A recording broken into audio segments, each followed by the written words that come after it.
Welcome. Thank you for joining us today for the supportive transition care for foster and former foster youth.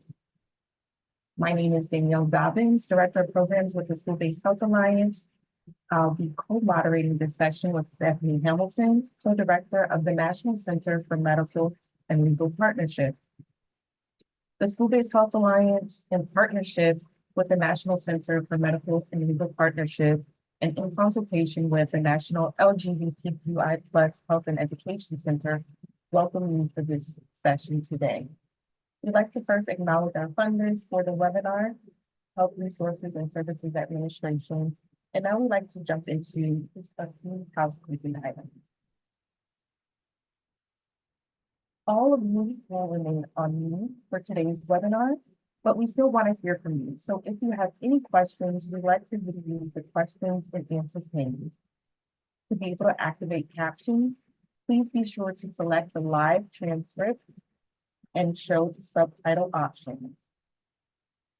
Today's session will be recorded and you will have access to the recording at the following website, www.healthcenterinfo.org.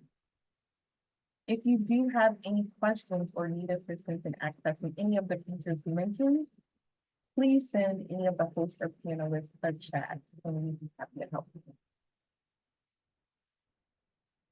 We'd like to welcome today's panelists, Jane Dugan-Burdette. She is an Educational Implementation Specialist with NTI, Center for Adoption, Support, and Education. We'd also like to welcome Ashley Garcia-Rivera, a Policy Advocacy Fellow with the Center for Adoption, Support, and Education, as well as Dr. Kimberly, Idoko, Director with the Healthcare Programs Alliance for Children's Rights. We are excited to hear from all of our panelists today. And we'd like to jump in and remind everyone of our learning objectives for today's webinar. The first is to understand how school-based health centers with the medical legal partnership serve as critical access points for healthcare and social services.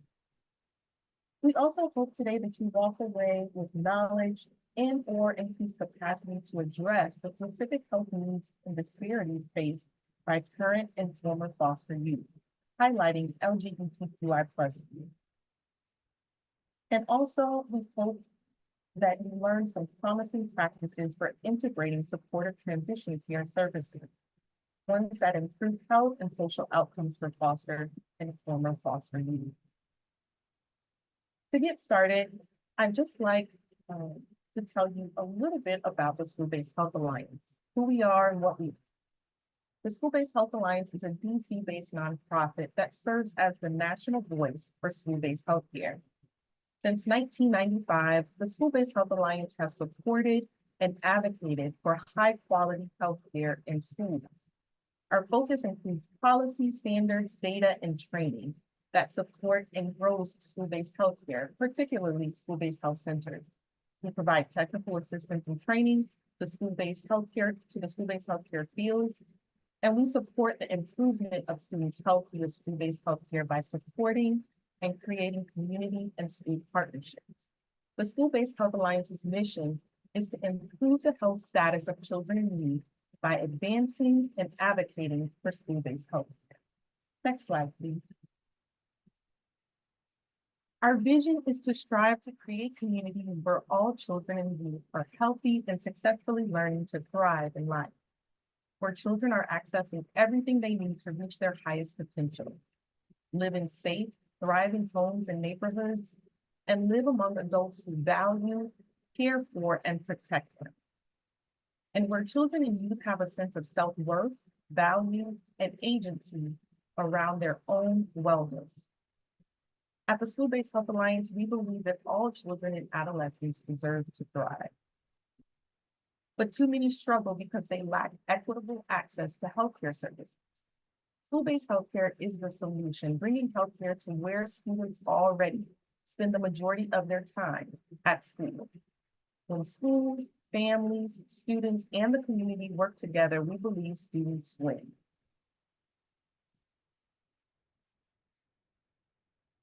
Working at the intersection of health and education, school-based health centers collaborate with school districts, school principals, teachers, school staff, families, and students.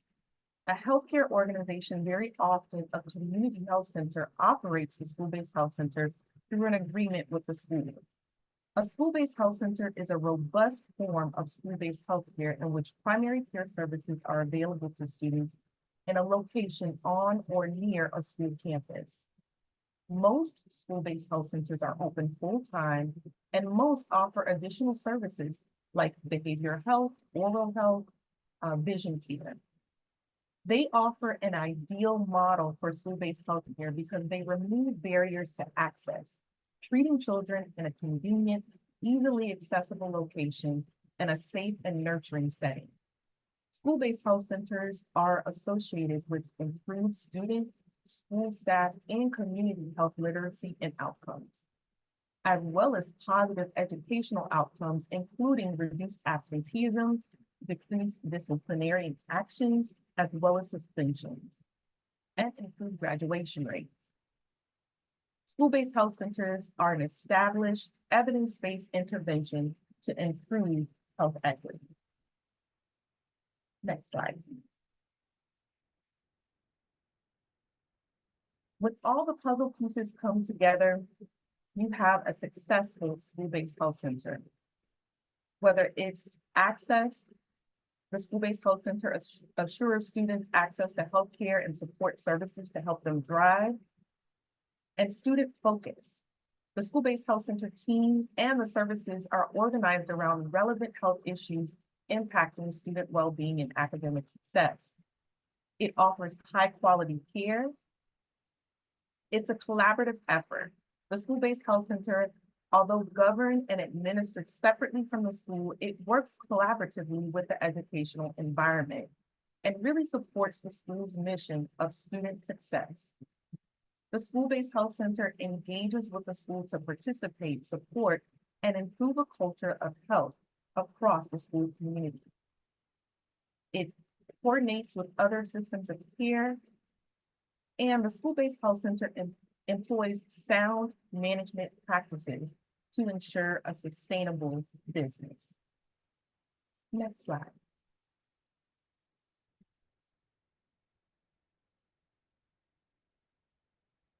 Recently, in 2022, the School-Based Health Alliance completed its census. These are some of the key characteristics and findings of school-based health centers. They provide quality, comprehensive healthcare services that help students succeed in school and in life. They're located in or near school facilities. They're open during school hours. They're organized through school community and health provider relationships.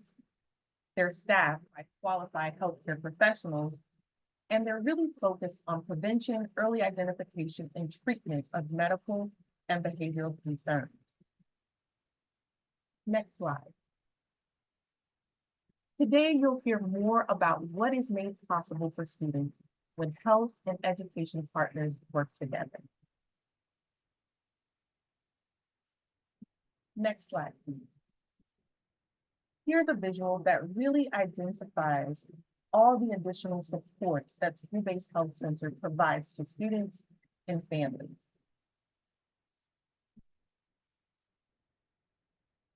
Now I'll turn it over to Bethany. Thank you so much, Danielle, and thank you everyone for joining us today.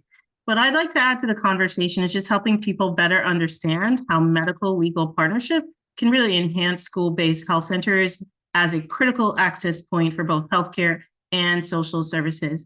First, let's define the MLP approach. For those of you who may not be as familiar with how we bring legal and medical services together in this model for social determinants of health interventions called MLP, let's first define it.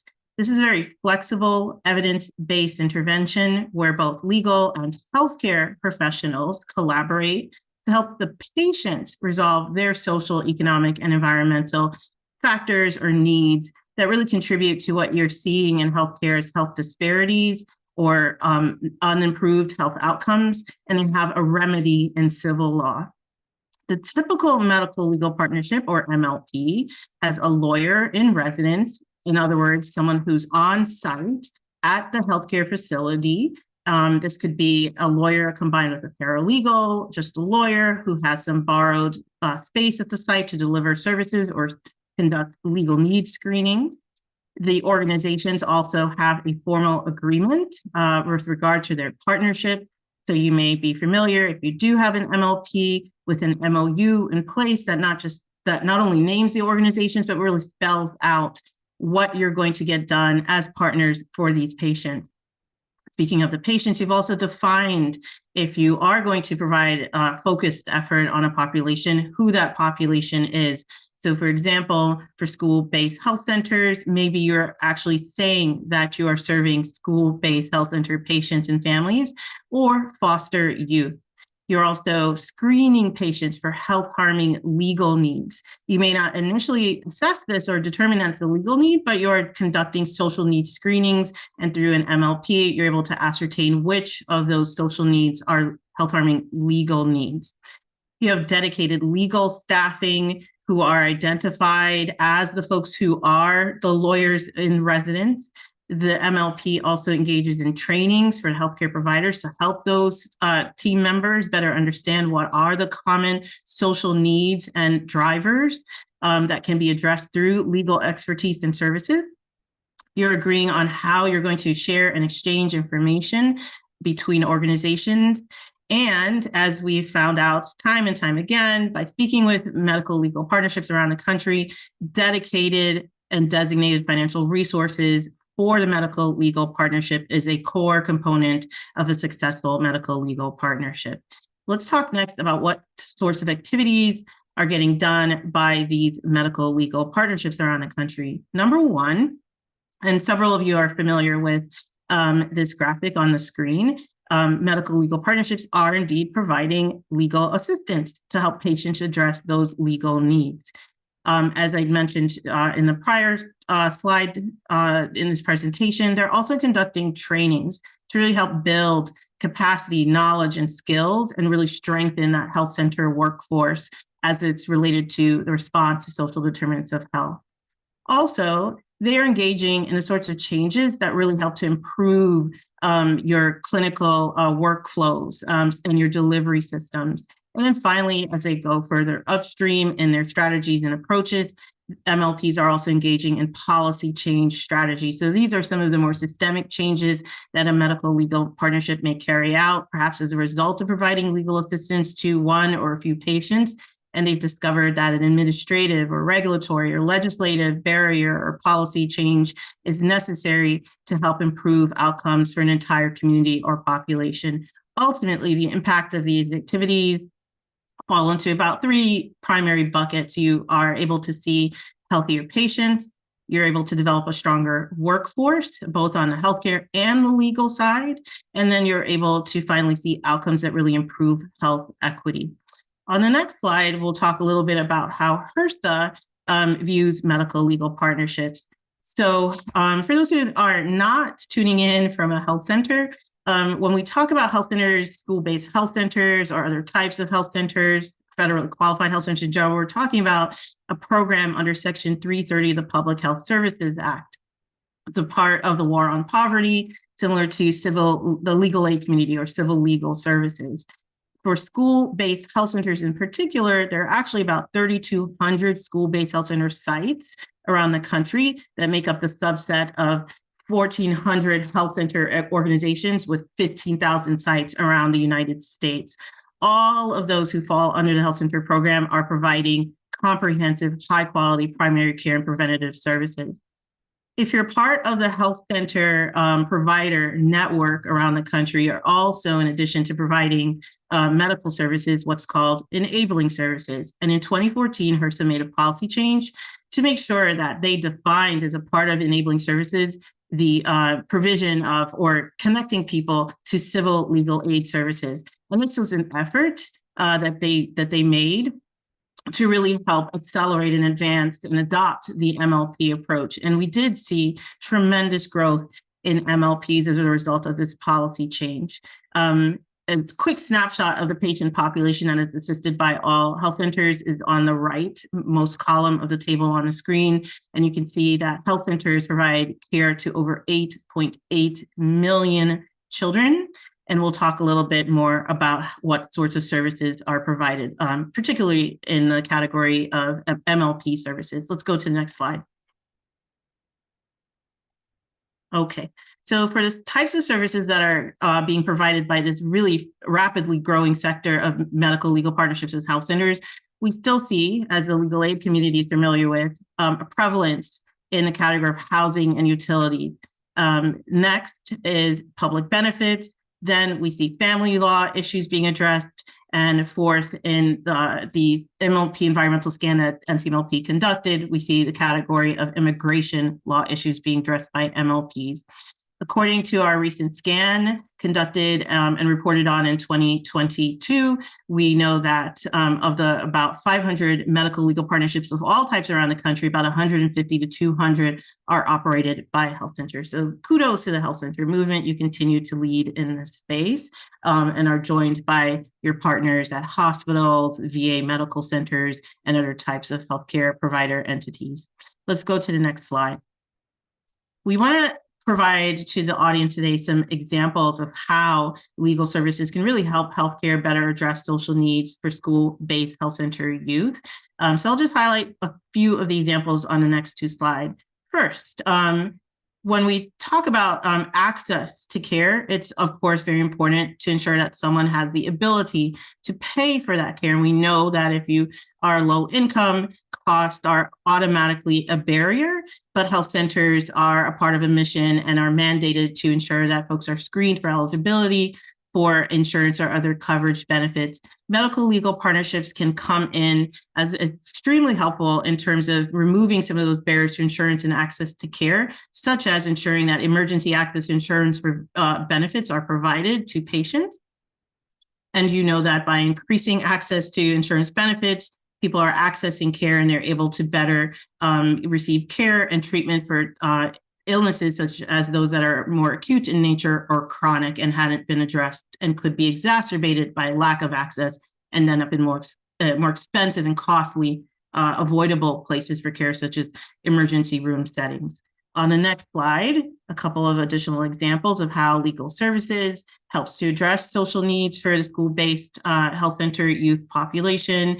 You can see that in quality of housing, MLPs are often addressing issues related to substandard housing conditions by coming in and working with landlords or communities to enforce the sorts of regulations or policies that address environmental hazards, such as mold or lead screenings, the sorts of issues that result in exacerbated conditions such as asthma. This is a very familiar scenario for medical legal partnerships, and they continue to address these needs for all populations, including youth served by school-based health centers. On the next slide, I'll just provide a quote provided by one of the physicians who's really noted benefit of medical legal partnership at Erie Family Health Centers. As you can see on the screen, Martha Glenn says that having a medical legal partnership is a powerful tool for school-based health centers to address poor health outcomes caused by systemic problems such as inadequate or unhealthy housing and lack of access to healthcare services.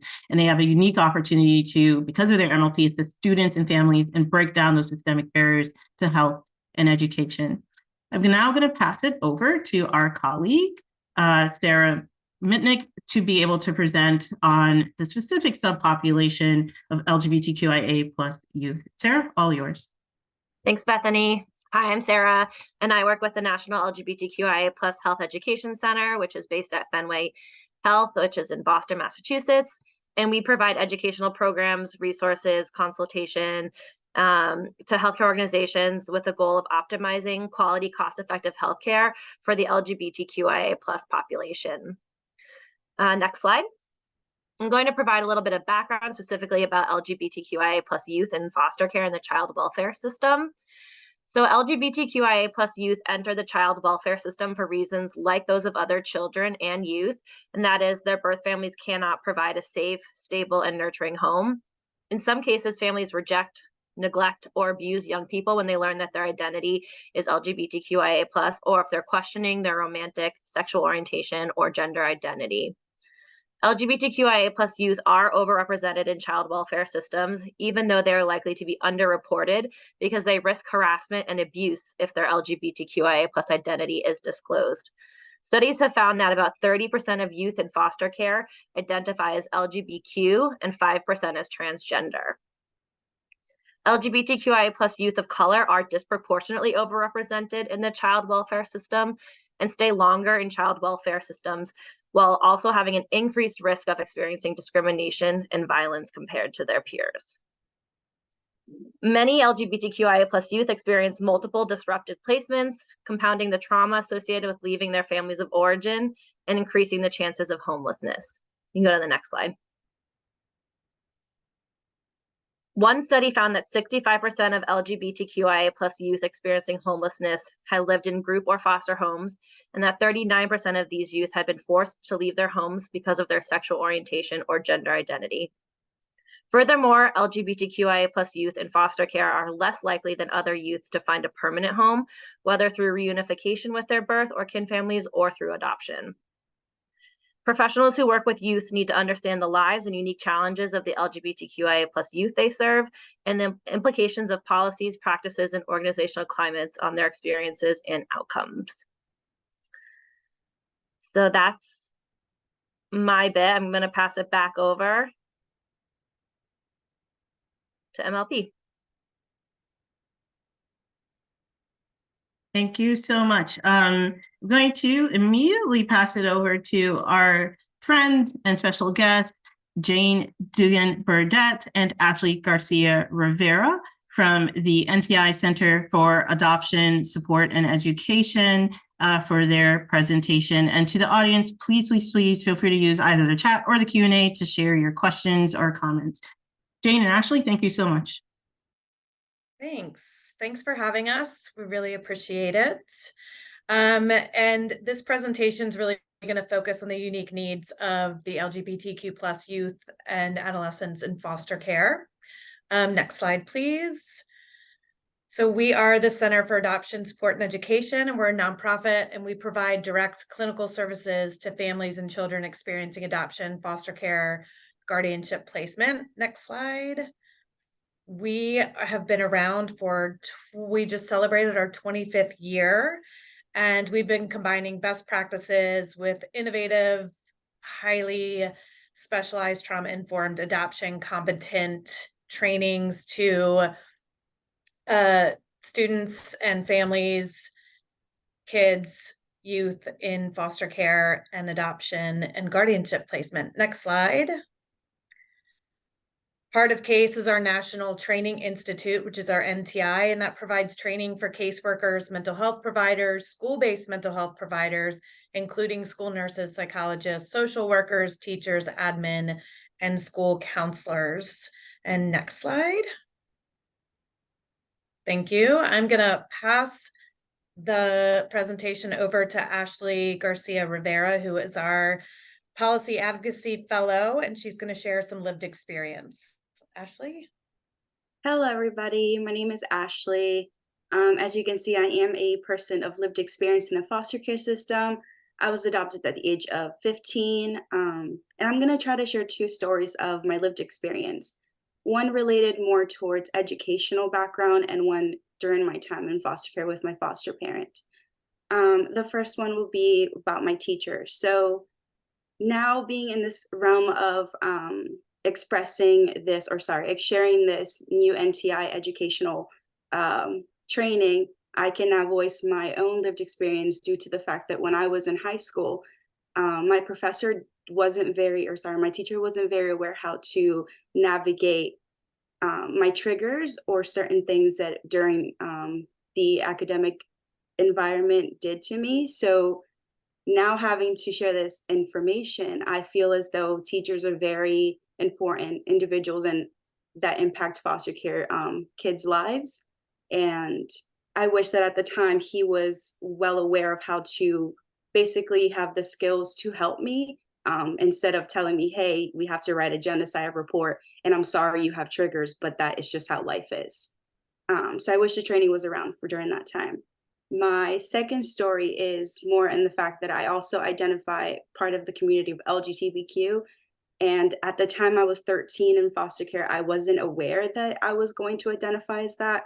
However, my foster parent assumed and said that she witnessed some like things that I would do differently than a female that was straight. And she started treating me very differently. Now, I also wish that at the time she was well aware of how to navigate that and not have these biases thoughts and approached my experience a little bit different. So yeah, I just wanted to share those two little snippets of my lived experience in foster care. And I'm going to hand it over now to Jane. Thanks, Ashley. Next slide, please. Thanks. So part of our training obviously addresses youth in foster care, and part of it, a lot of it, is inclusive of the LGBTQ plus community. And so I just wanted to introduce the term SOGI, which is sexual orientation, gender identity, and expression, which includes the LGBTQ plus community. And so throughout this presentation, I'll probably use diverse SOGI more so. Next slide, please. So statistics and the unique needs of children in foster care, and some of this was just addressed, but there are 425,000 children in foster care, and that doesn't cover children who are living in guardianship placements that may not be involved with child welfare. At least 30% identify as that diverse SOGI, and 10% of that population would identify as transgendered. Statistics show that children with diverse SOGI are overrepresented within the foster care system for reasons including higher runaway rates, higher homelessness rates, and then some other issues we'll get into a little bit down the road. Some of the unique needs of this population include medical, clinical, and educational needs, which we'll address. Children experiencing foster care or kinship placement have unique needs. So when working with them, whether it's in a school, educational setting, medical setting, clinical setting, it's important to be trained to meet the needs of these children and youth. And when we talk about children within the system that are identifying as diverse SOGI, there's lots of additional issues that compound these unique needs. Next slide. So research tells us that youth with diverse SOGI are often subjected to additional bias and discrimination, not only because of their sexual orientation, but also because of foster care, adoption status, race, disability, culture, and class. So there's a study done by the Human Rights Campaign on youth with diverse SOGI in the foster care system, and it stated that although youth with diverse SOGI enter the foster care system for many of the same reasons as heterosexual youth, they also carry the added trauma of being rejected or mistreated because of their sexual orientation, gender identity, or gender expression. And this rejection oftentimes comes from family of origin. Children and youth with diverse SOGI are more likely than other youth to experience mistreatment. These young people experience more placement moves than other foster youth and often end up in group homes or psychiatric settings because there are no other placements.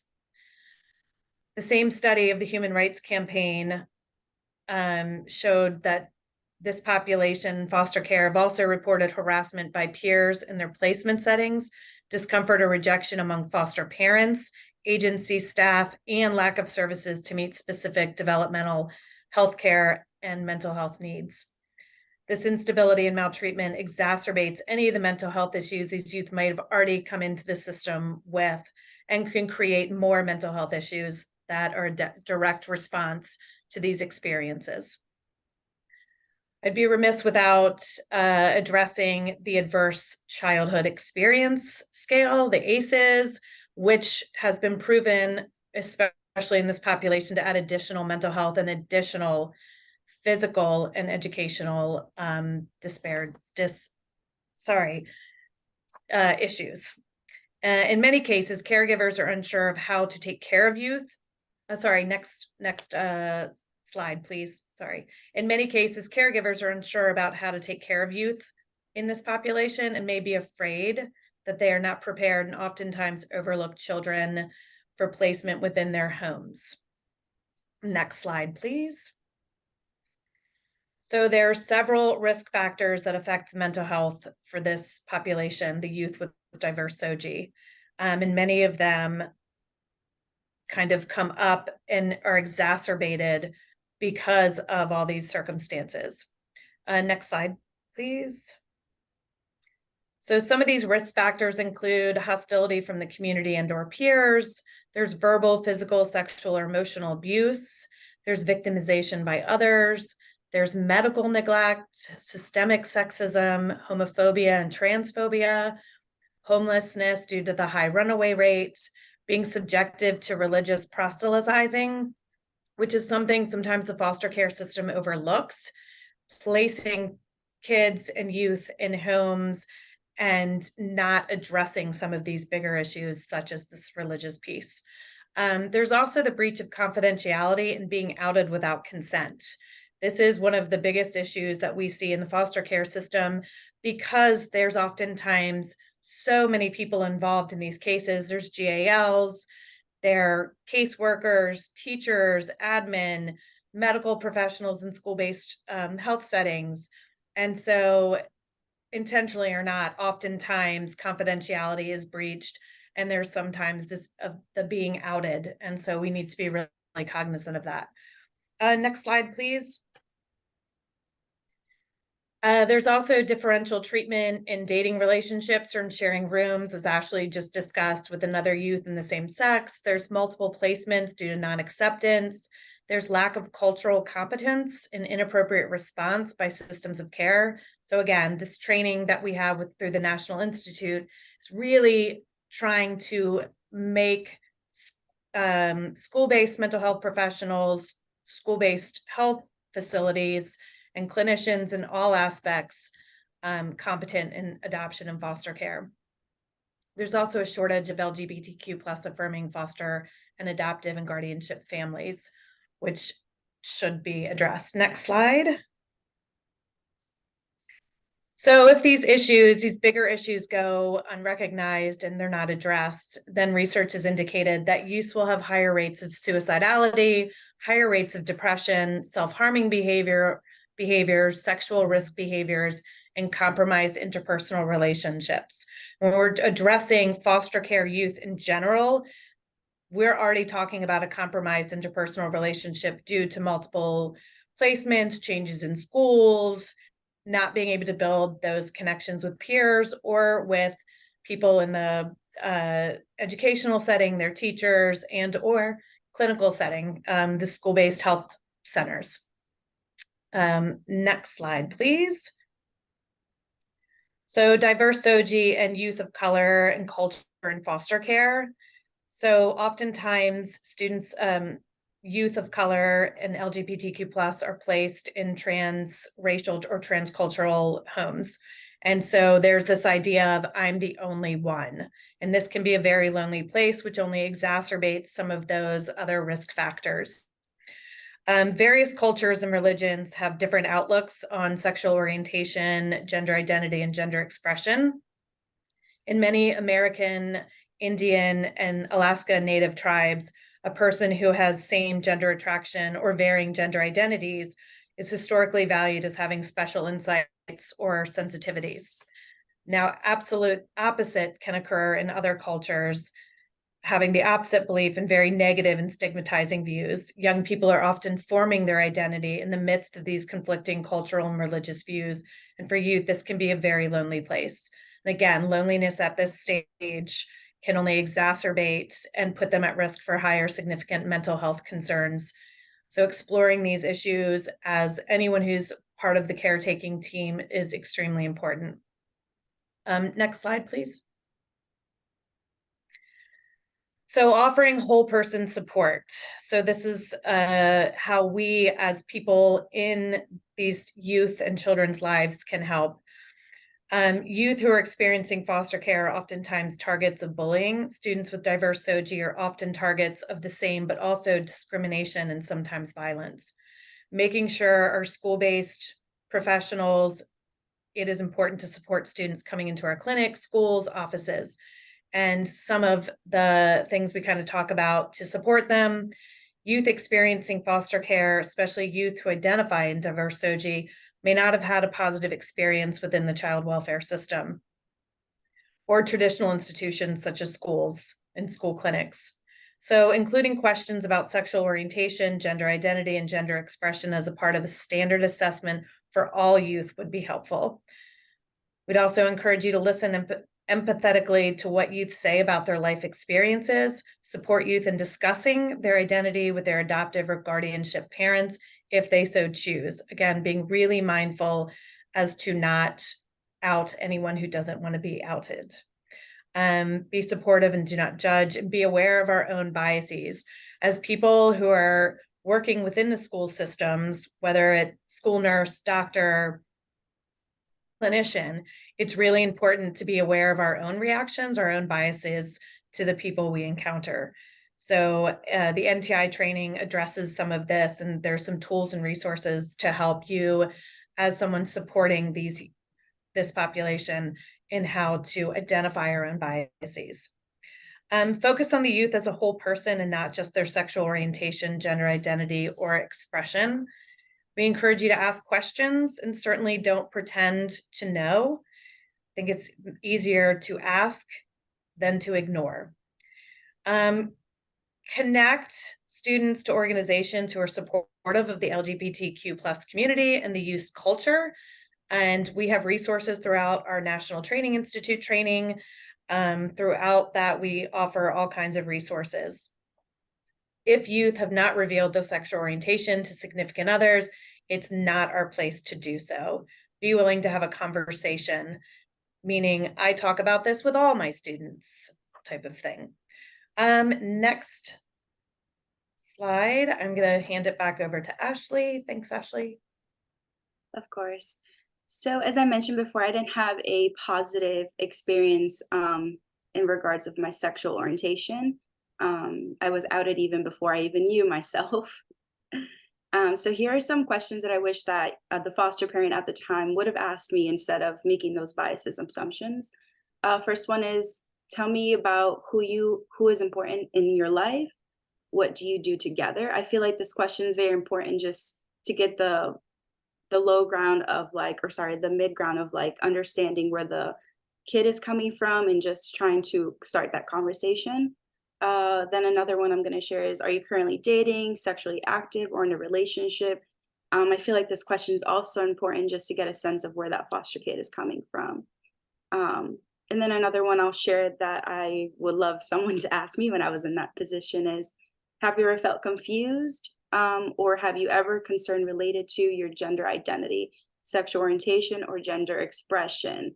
At the time, I didn't know any of these terms. I mean, I was 13. So if she would have expressed those questions to me, maybe I would have thought about it and I would have given her an honest answer. Next slide. So also on here, we also want to preface to be an ally, just to give a space that is safe for a foster youth. I want to preface represent that you're an ally, not an enemy, just to make it feel more safe. So displays that in your office, sort of like with signs, symbols that indicate that it's a safe zone for discussions. This will allow the youth to basically open up. Also have resources available within your office or school, and encourage admin staff or front desk to be an ally, just to give that representation. I know that we do it on our email, so that's also another way to do it. Next slide, and I'll pass it over to Jane. Thanks. You can fast forward another slide. These are our references. One more. Thank you. So this is such a big topic, and this was we're giving an overview, and there's so much more to be shared and talked about and discussed. And I just wanted to give you some information about our school-based mental health professionals training. And yes, it says mental health professionals training, but this training is appropriate for anyone working within the school systems and working with this population, not only diverse SOGI, but also foster care. It's a really important training, and it really addresses all the issues we just talked about, on top of grief and loss, identity, attachment, and lots of resources, tools, and strategies to better support students and diverse OG experiencing foster care. So thank you for the opportunity, everybody. Thank you.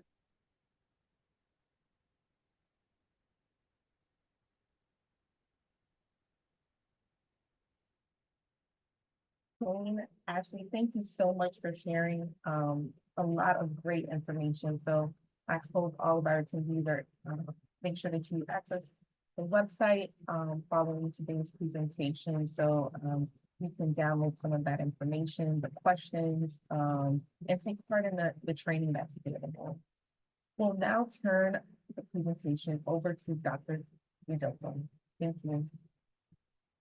Hi, thank you. I'm Dr. Idoko, as they mentioned, and I'm here today to talk about one of my favorite topics, which is the Alliance for Children's Rights and our medical legal partnership that we recently launched. So next slide, please. So as mentioned, I'm the Director of Healthcare at the Alliance for Children's Rights. The Alliance for Children's Rights is a nonprofit based in Los Angeles. We're a legal agency. We've been around for 31 years now. And we provide legal advocacy for foster youth. That is our core population that we serve. And so since inception, we've done amazing work, and we've served hundreds of thousands of kiddos, 150,000 to be precise. We've provided adoption services in LA County, the preeminent provider of adoptions from foster care facilitation, over 17,000 adoptees served. School-aged kiddos, we provide education advocacy. 9,700s are running total thus far. And we have a very robust policy program. And that program writes and sponsors, or co-writes and co-sponsors, a bunch of legislative bills in the state of California for this population. One bill that we're particularly proud of being involved in co-writing and co-sponsoring is called AB 12.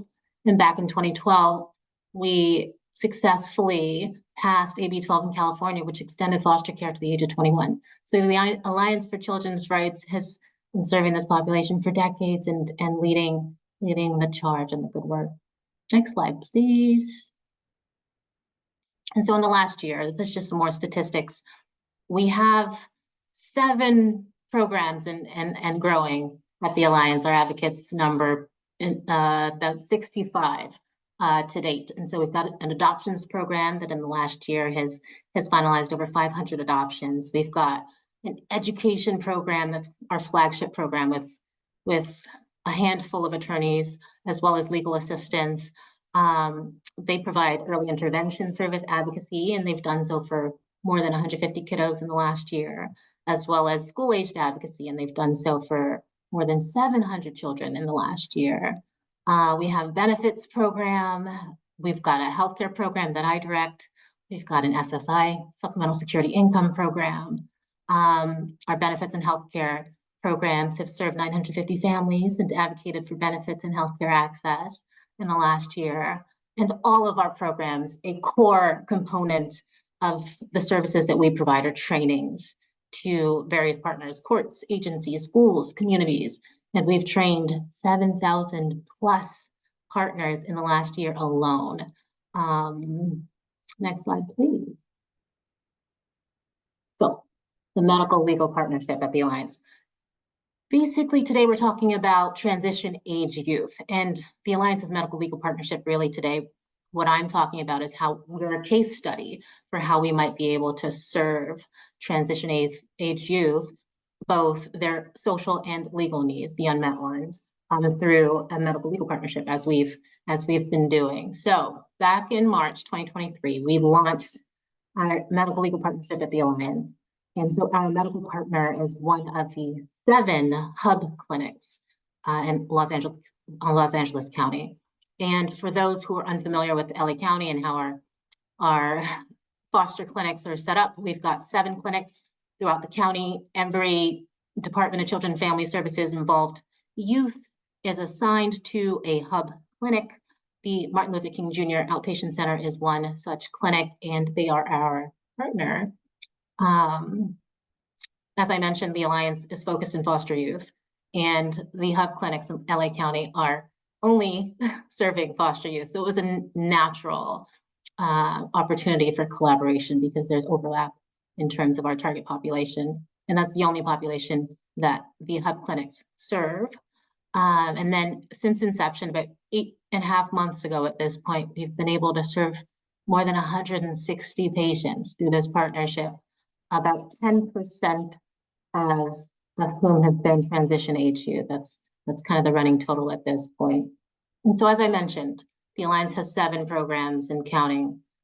And of those 160 patients, education advocacy has been our most frequent form of advocacy. In addition, our healthcare advocacy has been quite frequent. Our supplemental security income, there's actually a program, the SSI program within the Alliance. It's kind of program 8. I'm the director of that program as well. Talk a little bit about SSI in the next slide. The benefits program has provided great advocacy to both our transition age youth as well as our youth across the spectrum that we've served in the MLP. The EPY program, Expectant and Parenting Youth program within the Alliance, has actually provided some pretty significant and meaningful advocacy in the last 8.5 months. And lastly, we have a transition age youth program within the Alliance. And these are a robust team of advocates that only focus on legal advocacy and other supports for the transition age youth population. Next slide, please. And so the backbone of the services that we provide through the Medical Legal Partnership are legal support services, because we are a legal agency primarily. We do provide ancillary support services to our patients through the partnership and otherwise, be it housing supports for TAY youth, as well as education and transition support services for TAY youth. In particular, I'll talk about those briefly later. But again, legal support is kind of the backbone of what we do at the Alliance for Children's Rights. And so for our TAY youth in particular, the list in front of you, these 7 items are big ticket items in terms of the legal supports that we provide for TAY. And so the beauty is that these transition age youth, they had these unmet social needs. They had these unmet legal needs. And they, were receiving longitudinal primary care, ongoing at the hub. And it wasn't until the collaboration was formalized with the MOU, as Bethany referenced earlier, that we were able to meet those patients where they seek care and begin to serve those needs. And those needs really are, or have been for TAY, resolving identity theft, which studies have shown impacts about half of foster youth in California. We've been able to facilitate, with AB 12 now law, reentering foster care for those youth who are over the age of 18, who are eligible to take advantage of that program. We have been involved in clearing juvenile tickets because, that's often an impediment for securing things like education and work for some kiddos. We've facilitated for our disabled youth, mental and physical disabled youth, access to SSI benefits. So supplemental security income, shorthand SSI, that's a federal entitlement for folks who are disabled mentally and or physically. And that provides monthly income for youth and for you guys who are familiar with the transition age youth and the foster care system. That's a huge opportunity for them to be able to access monthly income, into adulthood as they're transitioning from foster care. And if they are eligible, we are able to help facilitate their access to that entitlement. As well, requesting name changes from the court.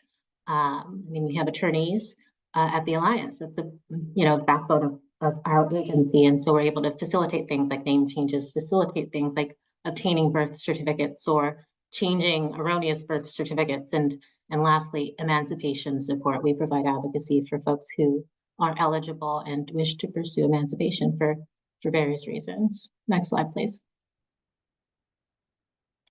So in addition to the legal advocacy that we provide through the MLP to our TAE, we also provide housing support and education and transition support. So the housing support, this slide just basically details our involvement in supporting our TAE with housing needs.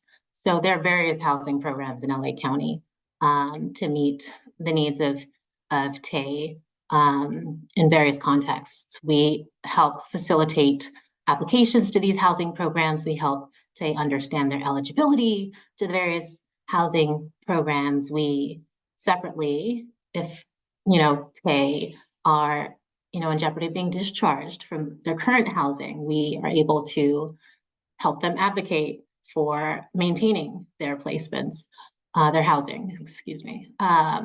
Similarly, we help them find temporary housing options. We help transition age youth who are homeless secure housing by giving them information as well as facilitating their access to the LA Homeless Services Authority, for example. So in addition to our legal advocacy, we have social workers in our TAE program who do provide robust housing support for our TAE. And last slide, please. And then there's the education and transition support that the Alliance provides through the MLP to our TAE. And so there are educational goals that our TAE have, and we connect them as best we can to support services on college campuses, to financial aid and scholarship opportunities, to high school diploma completion programs, whatever the context requires. Similarly, within the Alliance, we have a mentorship program. So as folks are pursuing education, higher education, and or transitioning into adult life, we, in many cases, pair them with adults who support them in their transitions. And lastly, we have what's called an Opportunity Youth Collaborative, which is basically, training our TAE to become advocates in their communities. And so we facilitate their training and we give them the support that they need to begin to do good work that they feel really, really passionate about. So thank you. That's my component of the Alliance and our MLP as a kind of case study for how we could support transition age youth through partnership. Thank you so much, Dr. Idoko, as well as Jane and Ashley. We'll now open the session up for questions. I believe so far we have one to come in. So for the panel, Bella says, I'm not familiar with the foster system, so I am unsure what the logistics look like if a child moves from one placement to another. Is there some sort of handoff? If so, is there a good way to encourage continued support of social diversity without outing the child? I will take this. So, the handoff kind of looks different in every situation, and it really is up to the caseworker or the GAL and the guardianship, the foster parents. In an ideal world, the handoff would be very, very conscious, very sensitive, and ultimate. At times that's just not the case, unfortunately. So it really is up to the caseworker when a youth is being transitioned. Sometimes there's no notice, other times there is notice, and it really does depend on the adults who are in the situation. So it's hard to say how it would look like, but ultimately, if the new foster parent is trying to get to know the child or the youth, it's ultimately up to them to ask questions, and it's ultimately up to the youth to share details about his or her life. So it's a little bit vague, but it really does depend on the team around the child.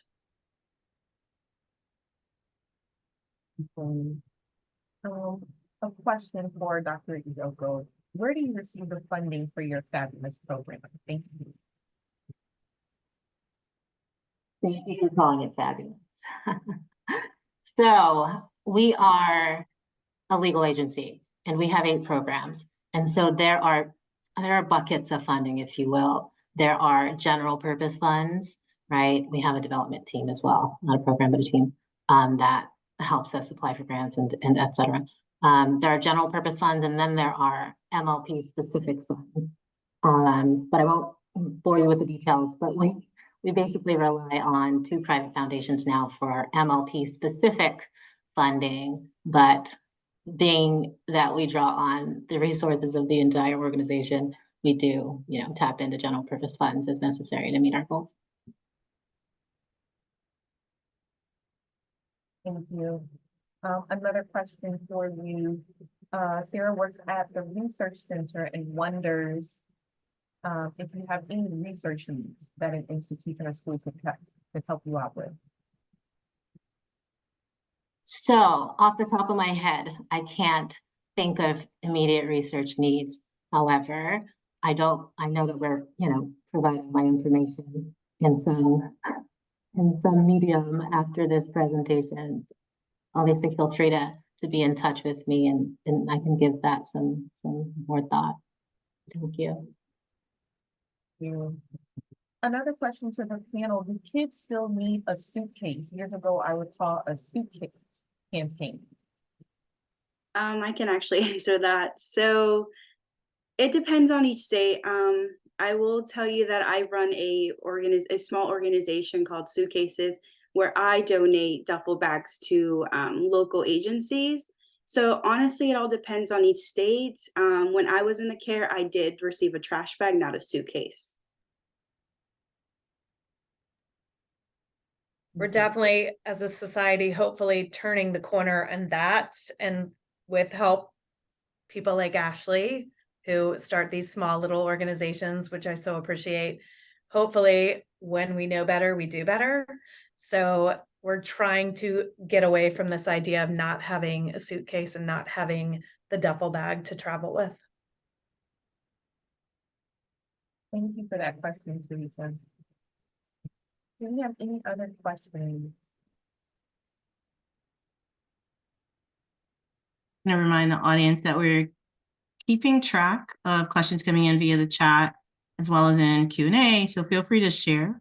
We'll also begin to plug our webinar evaluation link. Nothing so far, Danielle, but just encouraging the audience to share questions, comment, and totally agree. Hopefully we move far away from forevermore the trash bag for a suitcase and can provide more comprehensive care. Absolutely, thank you. So while we wait for additional questions to come in, if we can move to the next slide, thank you. Just some quick upcoming things happening. The School-Based Health Alliance has opened its portal for abstracts. So if there are any attendees from today's webinar that would like to add to and submit to our abstract portal for our upcoming 2024 conference, that window is closing very soon. So we just ask you to visit our website. The theme for the conference is engaging communities and fostering partnerships. So we'd love to receive your abstract. So please don't hesitate to submit. Thank you. And if we could move, thank you. These are also some upcoming things taking place very soon. So please take note of this. We'd love for you to join us again this month, actually tomorrow, Thursday, December 7th, fostering a healthcare workforce for today's social health challenges.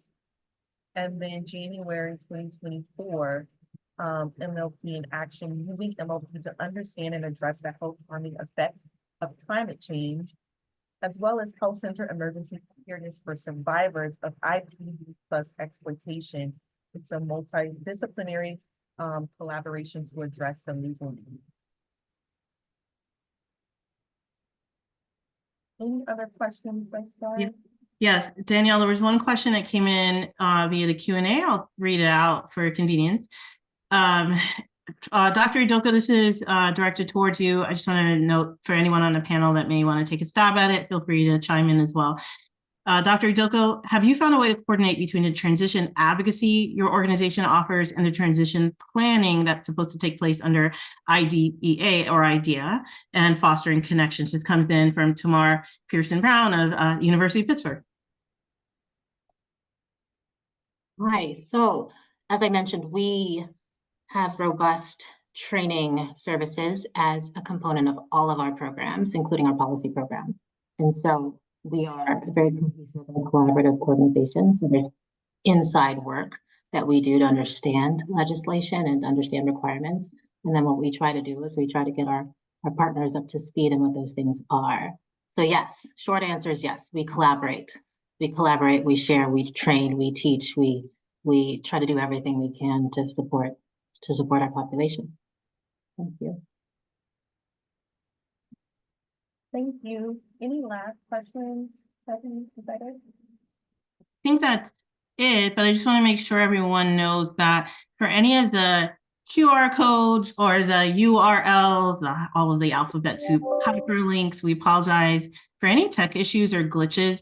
We will be sure to send a follow-up email, however, to all registrants, not just attendees, but all registrants to ensure that all the hyperlinks that have been shared work. Just want to thank you all for your patience in letting us know if something doesn't work. We'll be sure to follow up. Danielle, and scrolling down because I feel like folks might be sharing something more. Yeah, but we'll be sure that the SurveyMonkey URL, as Rebecca noted, works. But if you, it will work, as she noted, that if you type it into the browser, it should work. I'll reshare it again just in case. Appreciate you all letting us know. Danielle, that's it. Thank you. I know we are at time, so I just want to thank our amazing panelists for joining us today and really sharing out some great information. And thank you all for joining us. Have a wonderful day, everybody.